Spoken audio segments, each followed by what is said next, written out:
Thanks for tuning in to this episode of Vintage Audio Review. And in this episode, I'm going to talk about this little guy right here, which we'll get a close-up of in a moment.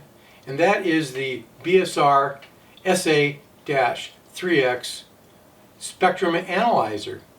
Now, I don't have much information on it, and it was brought to me along with an ADC SoundShaper 2 IC equalizer, and the story is that where the guy worked back in the day, I'm guessing it was the early 80s maybe, he worked for a defense aerospace contractor, and I guess when they were done with stuff that was lying around, they threw it in a dumpster at work, and they didn't care if you went through it apparently. And he found both this spectrum analyzer as well as the ADC equalizer there, and he plugged them in and they came on, but they've just been sitting around for I don't know how many years, 15, 20 years maybe.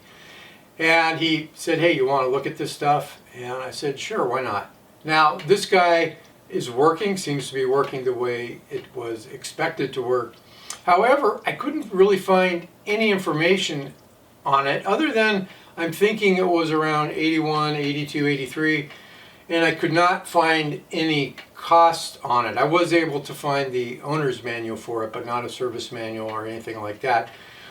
If you know about how much it cost back in, say, the early 80s, I'm guessing it's around the early 80s because the SoundShaper 2 IC equalizer was sold around 1982-ish, so that's kind of my guess on how old this was. And they were probably bought as a pair to equalize a room or something that company was doing. So what I will do is kind of give a little tour in the front and then the back. I'm not going to bother opening this guy up, and we'll kind of go into a demo on how it works, and that'll kind of be it. And it's a nice little tool to help adjust your room acoustics, and this was back before they had digital signal processing to do that. It also came with a microphone here. I think the cord's about 20 to 30 foot long, and it plugs into the front and it lets you see what you're listening to. It does have a pink noise generator, so if you hook the microphone up and set it up for pink noise going into your system, you could try to equalize your room response if you had an equalizer, or I guess you could do it with the basic tone control maybe to a certain extent. But anyway, that's kind of how this thing was sold with that microphone, and you know, it's kind of a neat little tool, and we'll see how well it does in just a moment. Here's a close-up of the BSR SA-3X real-time spectrum analyzer. We'll start over on the left, obviously power button here. Our display is here, and there's a few things I wanted to point out about it other than you can see the 10 bands. And one of them is there's an average here which displays an average of all the frequencies summed up. And you also have scales here. There's a 30 dB scale, which corresponds to when you have the push button here for 30 dB pressed out or pressed in if you want to use the 20 dB scale. And it's on both sides of the display. You also have a peak hold button here, so when you press that, it will capture the spectrum at that moment, the peaks of the spectrum, I should say, at that moment. Your meter sensitivity controls this guy right here, and that works in conjunction with the 20 or 30 dB range selector. And you'll see these in action here in a little bit. You also have the option of displaying either the right channel, the left channel, or both channels on the spectrum analyzer display. Your pink noise on-off button is here. Then you have an input that selects either the line input around back or the microphone input out front. Here we have the rear of the BSR SA-3X. Not a lot exciting going on, except we do have a separate output for the pink noise. And we do have line inputs and outputs. If you wanted to use the pink noise, you could connect that to, say, an auxiliary input of your amplifier, receiver, preamp, whatever, to get a pink noise signal going out to your system. Right now I have a music file, a WAV file, playing now, you're not going to hear any sound because I would get a copyright strike on this particular track, but it's just a Dave Brubeck band playing some stuff, and you're kind of just seeing how this thing works, and it looks like it's picking up all the bands except for there's not a lot of action at 16 kilohertz. Our average is showing a fairly high level, and you can obviously adjust that overall sensitivity a little bit, and that's kind of, you know, how that goes. Oops, we just had a 16 kilohertz tone come and go a little bit. We could also go to peak hold, and that kind of shows where it was at that point in time. Nothing really exciting about bar graphs, but if you're like me and kind of a instrument nerd, I just like gauges and all that kind of stuff. So it's kind of a little bit too sensitive right now. I adjusted the sensitivity, and you probably would have to do that if you were listening to different levels of music. I would imagine you'd have to get up and change it. So that's kind of just what it looks like in use. Nothing new for most people, but kind of just gives you a feel for it in action. Right now I have a 1 kilohertz stereo signal that's about minus 10 dBV going into the SA-3X.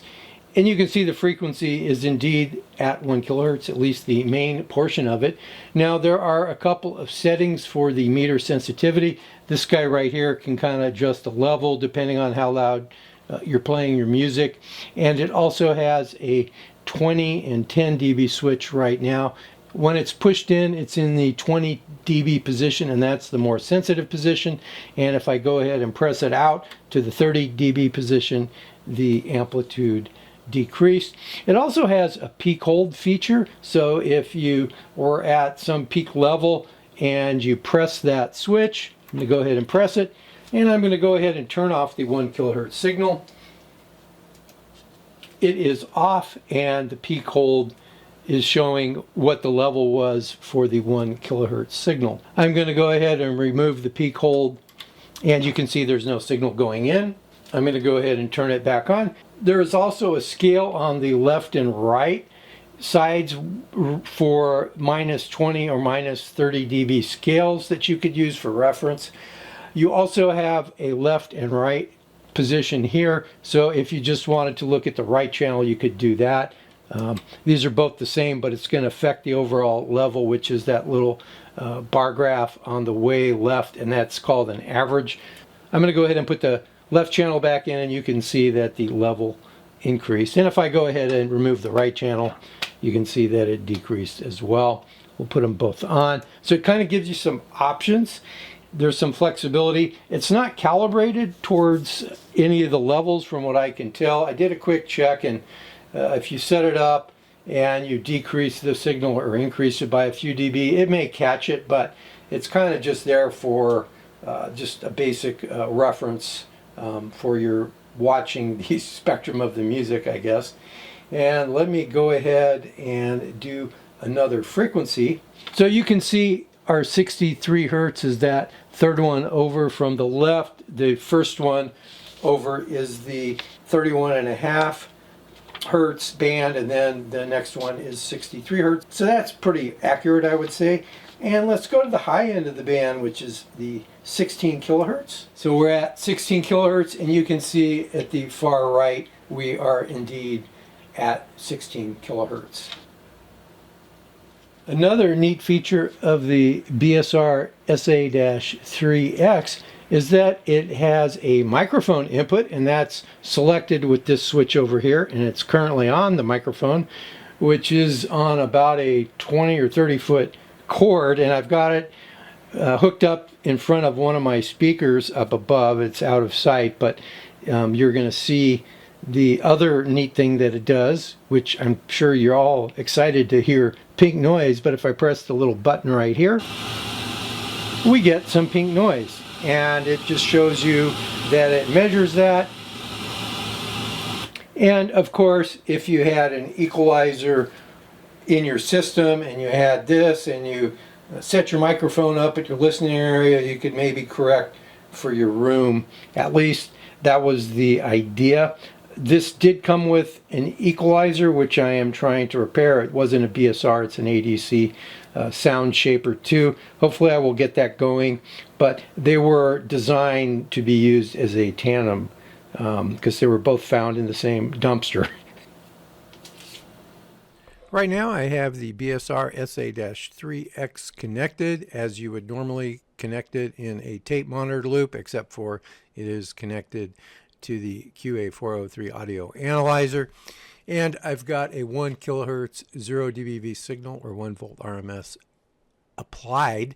And there really is no effect of having the SA-3X in the loop of this thing. I mean, the 0.06 dB is very small, and you can see our THD is way down there, and we're about at a 99 or 101 dB SNR. So there really is no bad effect of putting this in as far as distortion, and I'll sweep the frequency across the band and see if the distortion changes at all with the level, but this is a very good start.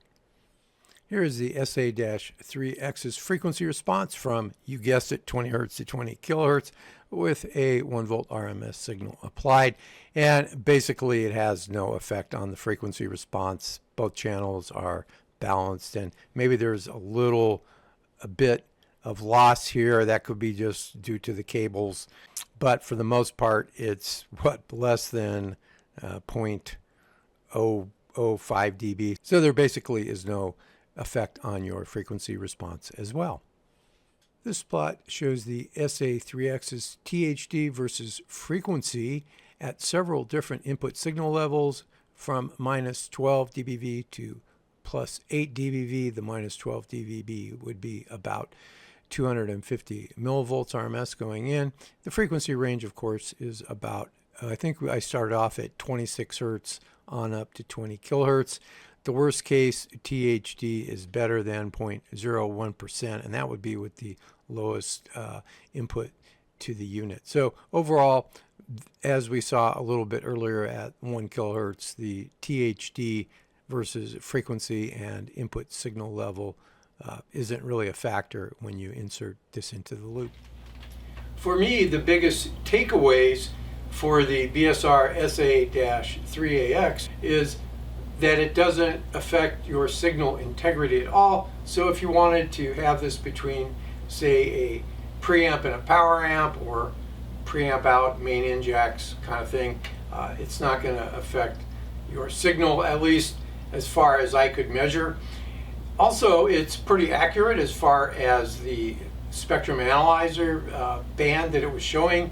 You know, it's a 10-band spectrum analyzer, and I thought it worked really well to give you a pretty accurate display as to what frequencies were being hit with the music, so to speak. So I thought it did its job well. It's also nice that it has a pink noise generator built in, which you could use along with the microphone and an equalizer to help adjust your room acoustics if you so desired. So it's kind of a cool little guy, and I think the owner can feel safe if he wants to use it.